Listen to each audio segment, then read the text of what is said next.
Bonjour à tous, c'est Sirdek. Je vous souhaite tous la bienvenue sur ma chaîne et aujourd'hui, on va essayer de donner des éléments de réponse à la question qu'est-ce qui se joue en ce moment en duel galactique? Et oui, au moment de cliquer sur le bouton du duel galactique, on se pose tous la question qu'est-ce que l'on va rencontrer? Quel personnage? Quel type d'équipe? Pour savoir si nos équipes et nos personnages vont pouvoir les contrer et gagner un match en duel galactique. Eh bien, je vais essayer de vous apporter des éléments de réponse dans cette vidéo après le jingle. Bien, nous allons donc pour répondre à cette question, qu'est-ce qui se joue en duel galactique? Eh bien, on va parler de ce que j'appelle la méta en temps réel.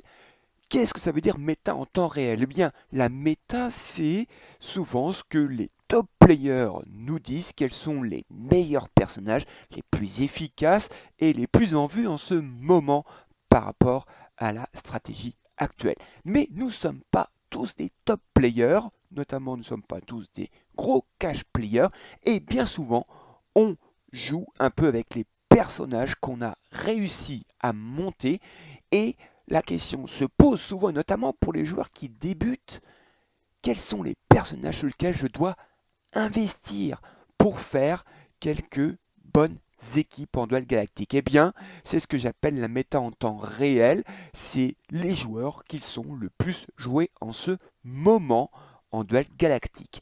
Et donc, on va commencer d'abord par voir quels sont les personnages les plus joués. C'est donc ce que j'appelle donc la méta en temps réel, donc ce qui s'est plus joué au cours de ce mois de mai sur les serveurs E25 à E30. Alors c'est vrai, tous les joueurs ne sont pas dans ce groupement de serveurs, mais c'est je pense un groupement de serveurs qui est bien représentatif quand même hein, de tout ce qui se joue actuellement. Eh bien, qu'est-ce que l'on voit? Eh bien, vous voyez sur la pour ceux qui connaissent hein, évidemment cette vidéo, mais pour ceux qui n'ont jamais connu ce type de vidéo de ma part, vous avez à gauche une colonne, et bien le pourcentage hein, qu'ont ces personnages dans les formations. Combien de pourcentage de chance on a donc de croiser ces personnages. Et qu'est-ce que l'on voit? Eh bien, à plus de 40%, mais même pas loin hein, de 50%, c'est-à-dire une fois sur deux, eh bien, il y a un Thanatos dans les équipes que l'on rencontre. Donc, ça veut dire que, eh bien, il va falloir composer dans ces équipes des éventuels contres à ce joueur qui est Thanatos. Mais ce qui veut dire aussi pour les nouveaux joueurs, ça veut dire que c'est un personnage très apprécié parce que très fort et donc eh bien si on l'a eh bien on va le monter évidemment ce Thanatos puisque c'est un personnage très efficace et donc notamment eh bien en dessous à 30-39% ce qui représente une chance sur 3 grosso modo on a 3 personnages, 2 habituels donc on a Chion Surplis qui est le contre parfait hein, un Thanatos et nous avons donc toujours un Gemini Canon qui est apprécié pour ses cristaux qu'il apporte au premier tour et évidemment pour son côté DPS qui est encore assez efficace. Et dans ce groupe vient rejoindre, eh bien vous voyez un tour en vert, ça veut dire qu'elle a augmenté hein, dans sa présence, hein, elle a changé de catégorie, elle est passée de cette catégorie 20-29% à plus de 30%.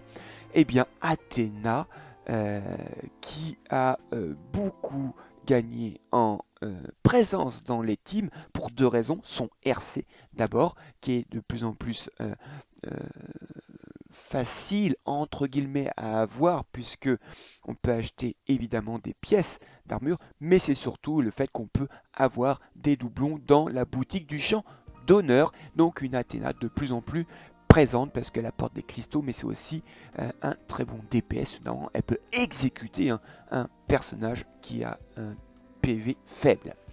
En dessous, dans la catégorie 20 à 29%, ça représente une chance sur 4 grosso modo, eh bien on a des personnages déjà très connus dans cette catégorie. Un Orphée RC qui a été un peu plus présent, mais qui est toujours bien présent quand même. Un Chenades qui tank pas mal, on verra. Un Doko GC qui permet de buffer, de donner des cristaux, c'est pas mal. Très intéressant pour les teams saignement aussi. Une Saori, la Saori RC qui est très bien. Et voilà, maintenant, du mois passé, eh bien, on a un Suikyo de la coupe qui est bien présent une fois sur 4. Un très très bon DPS Suikyo de la coupe. Nous avons un Shiryu GC, souvent RC, parce que son RC l'a rendu encore plus tanky, très intéressant. Et nous avons aussi une June, et oui, un personnage A, qui est toujours l'un des meilleurs tanks de ce jeu. En dessous, 10 à 19%, ce qui représente à peu près une chance sur 6, eh bien, on a un Alone qui est un des meilleurs DPS. Mais pourquoi n'est-il pas plus haut? Parce que c'est un X, ça coûte cher en tome bleu. On a évidemment une Artemis, très intéressante, une Perséphone. Certains disent que Perséphone, c'est pas un bon personnage, mais on la voit de plus en plus, puisque c'est quand même un personnage qui affaiblit beaucoup l'équipe adverse. Un Aldébaran GC, très bon tank aussi. Un Albafika, qui est un très bon aussi affaiblisseur, mais je pense que ça se dit affaiblisseur d'ailleurs, mais donc aussi qui donne des poisons, mais aussi qui empêche le heal. Nous avons aussi un Milo GC, très très bon DPS, et on a de plus en plus, vous voyez, de Hypnos qui avait avant été moins présent, qui maintenant est dans cette tranche-là.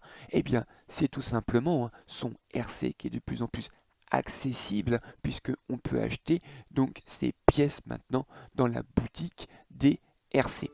On a un Kiki, alors qui peut paraître étonnant de le trouver à ce niveau-là, mais c'est un générateur de cristaux très bon marché puisque c'est un B. On a un Mew aussi bien présent, puisque son RC l'a rendu aussi très intéressant. Dans la catégorie en dessous, vous voyez des Aphrodites qui est moins présente, puisque vous voyez elle est entourée de rouge, c'est-à-dire qu'elle était dans la catégorie au-dessus, 10-19%, maintenant elle est à 5 à 9%, une chance sur 15, mais ça reste quand même un très très bon DPS, et donc vous avez donc un Ulysse, une Pandore, Yoga GC, et donc tous ces personnages-là, on voit cette équipe donc Freeze avec Camus GC et un Camus RC qui régresse petit à petit. Pourtant, c'est une team très intéressante. Alors, la place étonnante de la Pandore Trident, ici, alors sa place est principalement due qu'elle est constamment ban, parce que c'est un personnage extrêmement excusez-moi pour la petite coupure, extrêmement pénible. Évidemment, la Pandore Trident, on la banne tous quasiment.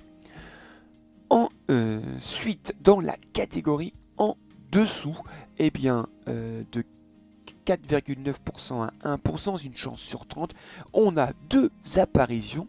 Eh bien, EAC, notamment dû à son RC, extrêmement intéressant, et plus son RC sera obtenu par les joueurs, plus on verra ce personnage très intéressant, puisque maintenant quand il lance un personnage adverse en l'air, quand celui-ci descend, donc déjà ce personnage a perdu son tour, mais en plus on peut étourdir les deux personnages qui sont de chacun de ses côtés. Et donc à l'arrivée, entrée de Cardia, mais une entrée vraiment très très faible, alors que le mois de mai, il est arrivé dès ce mois de mai, en début de mai, mais c'est un personnage très peu présent, une entrée malheureusement ratée. Est-ce que son up va le rendre plus intéressant? Ça va être compliqué. Quand on rate son entrée, c'est très difficile de revenir. Sans doute reviendra-t-il avec un RC. Maintenant qu'on a fait les personnages, on va pouvoir maintenant s'intéresser aux équipes. Alors, les équipes, on n'a pas dans le jeu, si pour les personnages dans les taux de formation, le jeu nous donne ces informations. Pour les équipes les plus jouées, on n'a pas d'informations. On a les équipes jouées par les top players, mais très difficile de faire ces équipes quand on n'a pas les personnages maxés, évidemment. Moi, je vous propose, eh bien, de vous donner un aperçu. Ce n'est pas la vérité, c'est comme un sondage. Eh bien, j'ai pris 126 compositions que j'ai rencontrées. C'est 10 de plus que le mois dernier. Et je vous dis ce qui était le plus présent. Alors c'est quoi ces 126 compositions? Eh bien c'est d'abord la composition que j'ai combattue et j'ai pris les 2 dernières victorieuses de l'adversaire auquel j'ai ajouté mes 3 teams que j'ai utilisés le plus dans ce mois. Alors les adversaires, qui sont-ils? Eh bien on voit qu'ils sont cette semaine davantage plus des platines à 23%, ce qui est 9,2 points de plus que le mois dernier. Alors c'est dû principalement que je suis monté beaucoup moins haut. D'habitude je suis en Immortal 5, là j'ai pas été plus à Diamant 2. Un petit peu la flemme de faire du duel galactique tous les jours, tous les jours, tous les jours. Donc j'ai été un peu moins haut et mes compositions aussi sont sans doute un peu moins bonnes. Alors, la moitié de mes adversaires sont des diamants, vous voyez, c'est à peu près la même chose. Un peu moins d'immortels, 21,4%, à peu près 8 points de moins. Et pas beaucoup de légendaires, 2,4%. Alors, avec ces 126 compositions, je vais vous montrer maintenant quelles sont les compositions que j'ai le plus rencontrées. Alors, les équipes que j'ai le plus rencontrées, c'est des équipes Orphée RC, 20,6% des équipes que j'ai vues sont des équipes Orphée RC. Donc, c'est 2,5 points de plus. Donc, on voit un Orphée RC encore très présent. Alors, les équipes que je vous propose, c'est pas les équipes en pourcentage. C'est des, vous voyez, des variantes. Quelles sont les équipes types sur comment elles fonctionnent, puisque je rencontre rarement les mêmes équipes, parce que elles, c'est pas forcément les mêmes DPS, etc. Donc voilà, quelles sont les équipes types que j'ai vues avec les Orphée RC. Alors d'abord, cette première proposition d'équipe, nous avons comme tank la June qui va donc tanker. Nous avons donc Healeuse avec Saori RC. Et après, nous avons donc un Doko GC qui va apporter ces cristaux, puisqu'on va voir que les DPS qui suivent ont besoin de pas mal de cristaux, mais ce Doko GC va pouvoir buffer les attaques des DPS, parce qu'il y en a 3, donc évidemment Orphée RC, qui a besoin quand même de 2 cristaux. Nous avons donc un Gemini Cannon ici, qui peut apporter des cristaux aussi au premier tour, mais ces attaques nécessitent 3 cristaux, donc il va falloir apporter ces cristaux. Merci de CoGC. Et nous avons un Thanatos qui va pouvoir poser son œil, mais aussi faire son attaque à 2 cristaux. Donc vous voyez une équipe assez homogène autour de ce Orphée RC.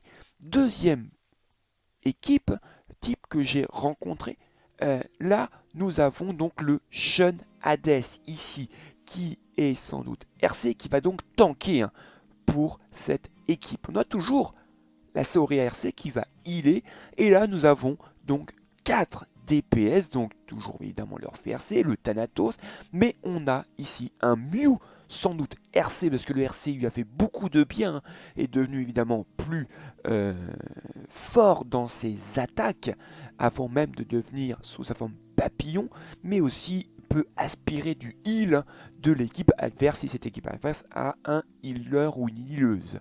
Et donc, autre DPS extrêmement fort, un Alone, qui peut évidemment échanger les PV et donc lancer son attaque et éliminer des personnages en fin de game.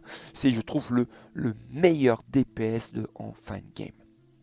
Dernière proposition de ces équipes basées sur le Orphée RC. Là, une équipe beaucoup plus tanky, puisque va tanker dans cette équipe un Chion Surplis, mais aussi un Shiryu GC, sans doute RC, qui va protéger le Doko GC, et un autre tank, Aldébaran GC. Donc vous voyez une équipe plus tanky. Donc le Doko GC va apporter ses cristaux, parce que là, pour transformer le Shiryu, pour qu'il déploie ses boucliers, il faut 3 cristaux. On a 2 cristaux nécessaires pour Orphée RC. Et si on veut expulser l'âme, grâce à Aldébaran GC, il faut aussi 2 cristaux. Donc vous voyez, les cristaux sont extrêmement nécessaires dans cette équipe. C'est pour ça que l'on retrouve une Athéna, sans doute RC, ici, qui va donner donc 2 cristaux à différents tours, au moins dès le premier, puis après il faudra attendre le troisième. Donc, en cristaux, une Athéna qui peut aussi être une très très bonne un très très bon DPS hein, qui peut exécuter, mais même son attaque à 2 cristaux peut faire très très mal si cette Adena est bien montée. Euh, et donc en DPS, eh bien vous voyez, hein, c'est Orphée RC qui va apporter l'essentiel hein, des attaques. Mais il faut dire que quand Aldébaran expulse l'âme hein, d'un personnage adverse, ça facilite en effet d'éliminer. Donc une équipe beaucoup plus tanky, hein, cette troisième variante. Voilà les équipes Orphée RC que j'ai rencontrées. Bien, ensuite, en deuxième position à 19%, ce sont des teams Perséphone, un peu plus que le mois dernier. Allez, vous voyez, un Perséphone qui a été vraiment beaucoup décrié. Certains disent que c'est un personnage qui a été raté, pas très intéressant. Bah, vous voyez, eh bien, les joueurs l'apprécient beaucoup puisqu'on la retrouve pas mal dans les équipes que j'ai rencontrées. Alors, pourquoi ce personnage si décrié? C'est principalement par rapport à un peu sa fragilité. On sait qu'un œil de Thanatos sur Perséphone ou un personnage de l'équipe, eh bien c'est Perséphone en effet qui tank, mais des fois, eh bien elle en meurt. Donc c'est un peu problématique. Souvent, il faut la protéger. Donc voilà les différentes équipes hein, types que j'ai rencontrées de Perséphone. Donc une première proposition, là une Perséphone qui est protégée par un Shiryu GC RC qui va avoir comme renfort de tank un très bon Aldébaran GC. Ce Shiryu GC protège notamment le gros TPS hein, de cette équipe, Suikyo de la coupe.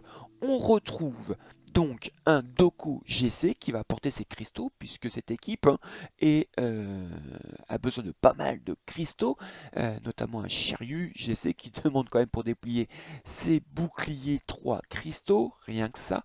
Mais un débarrant GC a besoin de 2 cristaux aussi. Et si vous voulez lancer la grosse attaque, un Suikyo de la coupe, c'est 3 cristaux aussi. Donc vous voyez, beaucoup demandent de cristaux. Il va pouvoir, hein, ce Doku GC, buffer notamment ce Suikyo de la coupe. Et on a un Albafika qui est en toile de fond de cette équipe, hein, puisque il balance hein, ses roses empoisonnées qui va débuffer, mais c'est surtout ces poisons vont se transformer au bout d'un certain temps en saignement, et là ça va faire pas mal de dégâts. Donc une équipe fort intéressante qui a sans doute eu pas mal de succès. Ensuite, une deuxième équipe un peu plus moderne, traditionnelle, puisque là, pour protéger cette Perséphone, on a un champ surplis qui va tanker, mais surtout poser le bouclier, soit sur Perséphone, soit sur le personnage qui a l'œil de Thanatos. Comme ça, Perséphone est totalement protégé. En renfort de tank, on a un Shun Hades, et nous avons en DPS un Thanatos et un Alone. Et on a un petit contrôle, je dis petit contrôle, c'est un peu affectif puisque j'aime beaucoup ce personnage, un Eak, qui, même s'il n'est pas RC, est vraiment un bon contrôle, mais il faut savoir bien l'utiliser. Et s'il est RC, alors là, c'est un excellent contrôle maintenant. Dernière variante, donc là, pour tanker, nous avons donc une June et un Shunades, sans doute RC. Alors évidemment, hein, si la Perséphone reçoit un œil de Thanatos, c'est toute l'équipe hein, qui va recevoir ses dégâts. Et c'est pour ça qu'on a un, comme Ilios, une Sarui RC. En DPS, nous avons donc un Thanatos et un Mew, sans doute RC. Donc une équipe aussi très intéressante. C'est des équipes qui moi-même, je vais faire un petit peu m'y mettre parce que j'ai toujours peur que ma Perséphone meure et je mets forcément un champ surplis. Eh bien, pourquoi pas faire ces deux équipes-là, la 1 et la 3, de voir, puisque ça permet un peu de changer hein, et de sortir Perséphone un peu plus souvent. Voilà pour ces équipes Perséphone. Alors ensuite, avec 16,7%, sont des teams que je dis homogènes. Alors homogène, ça veut dire quoi? C'est qu'elle a plusieurs types de personnages, des DPS, des healers, des tanks ou des contrôles. Donc il ne faut pas forcément les 4, mais au moins 3 pour permettre donc à cette équipe de pouvoir éventuellement changer de stratégie, mais aussi pour pouvoir bien encaisser les coups et pouvoir renverser éventuellement l'équipe adverse. Alors, les équipes type dans ces équipes homogènes, une première variante ici, vous voyez, en tank, nous avons donc Jun et un Shiryu GC, sans doute RC. Donc une équipe très tankée qui en plus a une Saori RC. On sait que le duo Jun Saori RC rend ces équipes extrêmement tanky. Le côté DPS, nous avons donc un Gemini Cannon, un Thanatos et un Mew, sans doute RC, mais même un Mew tout court hein, est un très bon DPS. Hein. Deuxième variante, donc là il n'y a pas de Jun mais un Xion surplis qui va tanker mais aussi pouvoir poser hein, son bouclier hein, pour protéger un de ses personnages. On a un Shenades aussi, hein, sans doute RC, qui est là pour tanker et aussi doubler hein, un de ses DPS, puisqu'en DPS, eh bien, nous avons un Alone, très intéressant, un Thanatos, mais aussi ici, je pense que la Athéna, certes, elle donne des cristaux, mais elle est sans doute plus mise ici, dans son côté DPS, hein, puisqu'elle peut faire pas mal de dégâts avec son attaque à 2, mais surtout, elle exécute hein, les personnages qui sont dans le rouge au niveau des PV. Et pour aider tout ce petit monde, nous avons donc une Saori RC qui va healer. Très bien. Dernière variante, là, une variante un peu différente, même si on retrouve hein, le duo Xion Surplis Shenades qui va doubler un personnage, mais si en plus il est RC, il va encore plus tanker. En DPS, donc un Thanatos, mais on trouve là deux nouveaux DPS qu'on n'a pas encore parlé. Nous avons le Shaka Arayashiki, qui est sans aucun doute RC avec son attaque à 4, qui est très demandeuse de cristaux, mais son Akala fait d'énormes dégâts, surtout s'il y a des debuffs de Mi. Nous avons donc un Radamanter C1 qui, plus il a de ses ailes ardentes, hein, plus il fait ses attaques extrêmement dévastatrices. Et donc nous avons un contrôle, et oui un contrôle que j'ai pas mal vu hein, dans ces équipes homogènes, un Yoga GC. Un contrôle très intéressant hein, qui peut donc classer un personnage et l'empêcher de jouer, mais peut aussi classer un de ses personnages pour un peu le healer et le protéger des éventuelles attaques. Donc voilà, des équipes homogènes fort intéressantes. Alors équipe suivante à 15,9%, quasiment 16% des teams Sukiyo de la coupe. C'est à peu près 7 points et demi de moins que le mois précédent. Ça ne veut pas dire que Sukiyo est devenu moins bon. Non, mais c'est vrai que le mois dernier, dès qu'il est sorti, beaucoup de joueurs l'ont invoqué. Sukiyo a été dans beaucoup de box hein, de joueurs et donc on l'a beaucoup joué. Donc là, c'est un personnage encore très très joué. Hein. On le voit hein, quand même 16% d'équipe autour de lui. Mais voilà, l'effet de nouveauté est un peu passé. Maintenant, on va dire, sur un rythme de croisière, si vous me permettez l'expression. Mais vous voyez, c'est encore des équipes encore très présentes. Hein. La première équipe autour hein, de Sukiyo que je vous propose là, donc c'est un Shiryu GC qui est là pour tanker et qui va protéger le Thanatos, autre DPS de l'équipe, et un Shun Hades qui va tanker mais qui va surtout devoir doubler hein, ce Sukiyo de la coupe qui, on sait, hein, quand Shun Hades double, il augmente pour la première action le nombre de cristaux à utiliser pour ce personnage. Donc là, on va faire un coup blanc qui coûtera aucun cristaux et le deuxième coup, eh bien, on va pouvoir faire la grosse attaque de Sukiyo de la coupe. On a évidemment un Xion Surplis qui va tanker mais aussi pouvoir poser un bouclier, pourquoi pas sur Sukiyo ou sur Shiryu GC. Et pour compléter cela, on a un Gemini Cannon qui peut être là dans un côté DPS, mais sans doute le premier tour il va apporter des cristaux. Hein. On fait un coup blanc et on gagne en plus 3 cristaux fort intéressant peut-être pour lancer la grosse attaque de Suikyu dès le premier tour.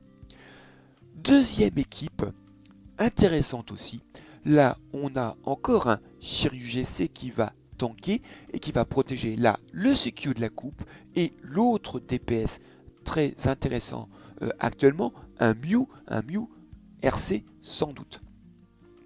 On a un Thanatos qui va compléter le côté DPS, mais vous voyez, on a un Ulysse ici très intéressant pour réanimer un personnage. Suikyu de la coupe peut être réanimé mais sans PV. On peut aussi healer les personnages de cette équipe, sauf Suikyu de la coupe, puisque Suikyu de la coupe ne peut pas augmenter ses PV. Et peut aussi faire des contres. Voilà. Ulysse est un personnage UX à tiroir, comme on dit, il peut faire plein de choses. Et nous avons donc une Athéna ici qui va apporter ses cristaux et qui pourra éventuellement exécuter des personnages.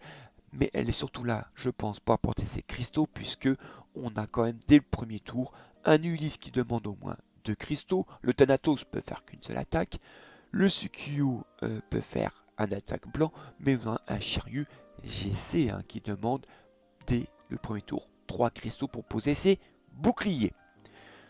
Dernière équipe que je vais vous montrer ici autour du Suikyu de la coupe. On a ce même trio ici, le Shiryu GC avec le Suikyu de la coupe et le Mew RC.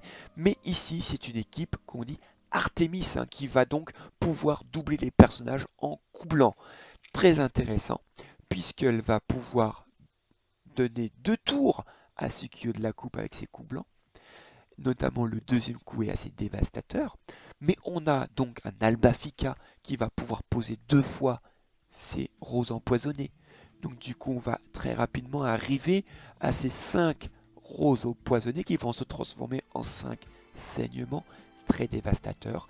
Et on a donc le Doko GC qui va être pour apporter des cristaux, mais aussi buffer, mais aussi éclater ces saignements qu'aura posé Albafika. Donc voilà, 3 équipes Suikyu de la coupe avec 3 manières différentes de fonctionner. Alors justement, on parlait d'Artemis. Voilà, les équipes Artemis, ou Artemis, le centre de cette équipe, représente 9,5% des teams que j'ai rencontrés. C'est 2,6 points de plus que le mois dernier.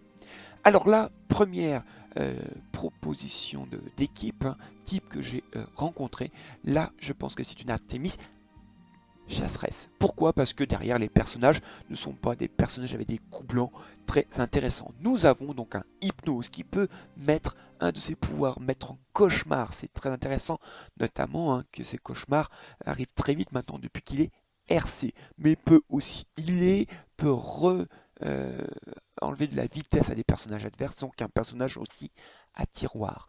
On a une Athéna qui va pouvoir apporter des cristaux et pouvoir faire des attaques aussi. On a donc un Orphée RC qui a besoin de ces 2 cristaux pour lancer sa sérénade.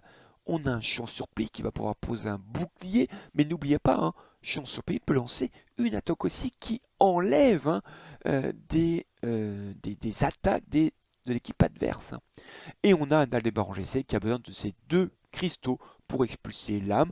Voilà une équipe intéressante. Alors, je ne sais pas sur qui cette Artemis Éclat va lancer son pouvoir, sans doute sur Aldébaran GC, qui lui peut lancer donc expulser son âme que une fois sur 2. Donc.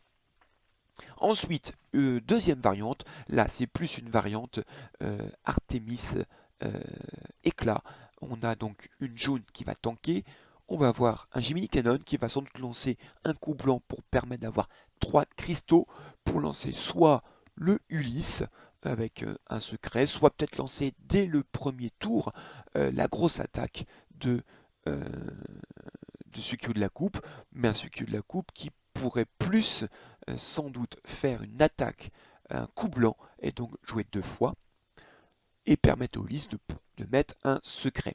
Et donc là, le Araya Shiki ne va pas lancer son Nakala dès le premier tour, va un peu attendre. Il va attendre sans doute au deuxième voire troisième tours.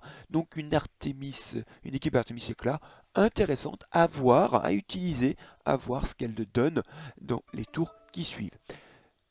Troisième et dernière variante que je vous propose, alors c'est une équipe que j'ai rencontré d'un joueur qui était en diamant 5, alors que moi j'étais en diamant 2, donc il n'y a pas si longtemps, hein, puisqu'on a recommencé une nouvelle saison. Et une équipe qui m'a fait vraiment très très mal. J'ai réussi à gagner in extremis, alors que l'adversaire était d'un niveau moindre que moi, je pense. Une Artemis éclat, mais ses personnages, il les a mis très rapides. Donc, le Jiminy Cannon a fait 2 fois ses coups blancs. Cette Seiya de la flèche d'or a lancé ses coups blancs aussi. Et là, j'ai un personnage qui était déjà mort dès le premier tour. Donc, il a un Shiryu GC RC ou pas, hein, qui va protéger ce Seiya, mais aussi donc ce Aliolia GC qui, avec son RC, est devenu un DPS très très intéressant. Et une Pandore là qui peut, avec ses coups blancs, si elle est RC, donc healer ou faire on va dire sa sérénade pour permettre à ces personnages de se healer. Voilà, une équipe, on va dire, old school de Artemis Éclat qui est encore très très dévastatrice. Alors à 7,1%, c'est 1,1 point de plus que le mois dernier des teams saignement. Mais là, ça y est, l'évolution est faite, définitive. Ce n'est plus des équipes Shura, Surpli, Doko, GC et Athéna exclamation. Maintenant, les équipes saignement reposent sur 2 personnages, Doko, GC et surtout Albafika qui, une fois qui a envoyé 5 roses empoisonnées sur l'équipe adverse, transforme cela en 5 saignements que Doko GC va se faire un plaisir d'éclater. Donc, différentes teams. Alors, la team majoritairement que j'ai croisée, donc on a ce duo, mais on a donc un Shiryu GC qui va protéger donc Saori RC qui va healer et donc qui va protéger aussi l'Albafika. Très important de protéger l'Albafika. On a un Shenades ici qui va aussi tanker et doubler soit la Perséphone pour qu'elle mette donc ses graines plus rapidement, soit donc doubler Albafika. Là, je pense que la Perséphone ici est là pour retirer de la vie de l'équipe adverse plutôt que mettre ses graines et faire après sa grosse attaque. Alors, on a aussi des, on va dire, des équipes binaires, Freeze saignement, extrêmement cancer, puisque donc vous avez le duo Doko GC Albafika, mais vous avez un Camus RC et un Camus GC. Donc ici, il y a un Shenades qui va tanker et doubler sans doute l'Albafika et une Saori RC qui va healer tout ce petit monde. Donc une équipe très très pénible qui, dès qu'elle s'est installée, eh bien, me semble vraiment très très difficile à abattre. Moi d'ailleurs, les équipes Freeze, je les déteste parce que j'aime pas beaucoup être glacé de pouvoir rien faire. Mais c'est pour ça que je banne donc Camus GC. Mais vous pouvez voir dans certains commente vos matchs un exemple d'un joueur qui a fait échouer une équipe Freeze. Je vous renvoie à cette vidéo. Dernière proposition, j'ai vu au moins une équipe avec Cardia, une équipe saignement avec Cardia. Donc vous avez le binôme, donc OGC, Albafika et Cardia. Donc on a pour tanker un Shenades qui va sans doute doubler soit l'Albafika, soit le Cardia, et une June pour tanker également, et une Saori RC pour healer tout ce petit monde. Voilà les équipes saignement que l'on peut voir, que j'ai pu voir du moins. Alors on parlait tout à l'heure des équipes Freeze, elles sont un peu plus présentes, 6,3% des teams sont des teams Freeze que j'ai rencontrés, donc 3,7 points de plus. Alors ça marche le binôme, donc Camus RC et Camus GC. Donc là, une première proposition d'équipe avec une June qui va tanker, une Saori qui va healer, et on voit donc cette Perséphone qui va retirer des points de vie de l'équipe adverse, va pouvoir aussi poser des graines et éventuellement faire sa grosse attaque. Mais on a surtout ici un Mew qui va essayer de finir les personnages adverses quand ils seront affaiblis et glacés par ce duo maléfique. Deuxième, la équipe que j'ai croisée. Donc, là où on a un Yoga Pog qui va rediriger les attaques sur le cocon de Camus GC, parce qu'on sait que le cocon de Camus GC, quand arrive le tour de Camus GC, eh bien, il renvoie les dégâts que ce cocon a eu. Donc, franchement, un trio très compliqué. Avec cela, on a donc un Yoga GC qui va lui geler dès le premier tour, parce qu'il faut attendre quand même au moins le deuxième, voire le troisième tour, pour que les marques de glace s'accumulent et que Camus GC glace tout ce petit monde. Donc on a avant que cette mécanique soit bien en place, on a aussi une Saori RC qui va healer ce petit monde. Et donc quand tout cela va être glacé, on aura donc ce Alone qui sera transformé et qui pourra finir gentiment les personnages les uns après les autres. Dernière proposition, une proposition aussi très intéressante, puisque le fait de glacer un ennemi, on dit qu'il est sous contrôle. Ça tombe bien puisque le Aliolia GC RC a des attaques supplémentaires quand un personnage est sous contrôle. Donc là, dans une équipe freeze, franchement, ce Aliolia GC se fait bien plaisir. Pour compléter donc ce petit trio, on a une June pour tanker, une Saori RC pour healer et enfin une Athéna qui va apporter des cristaux très importants, puisque on a donc un cristal de prix pour June pour la liane, un cristal de prix pour Saori pour healer. Et donc, nous avons donc Alulia GC qui a besoin de 2 cristaux pour faire son attaque et Camus GC aussi pour faire sa grosse attaque a besoin de cristaux. Donc on voit, on a besoin très rapidement de cristaux dans cette équipe, mais une équipe qui doit être extrêmement pénible à rencontrer. Enfin, avec 4,8%, c'est quasiment 5 points de moins que le mois précédent.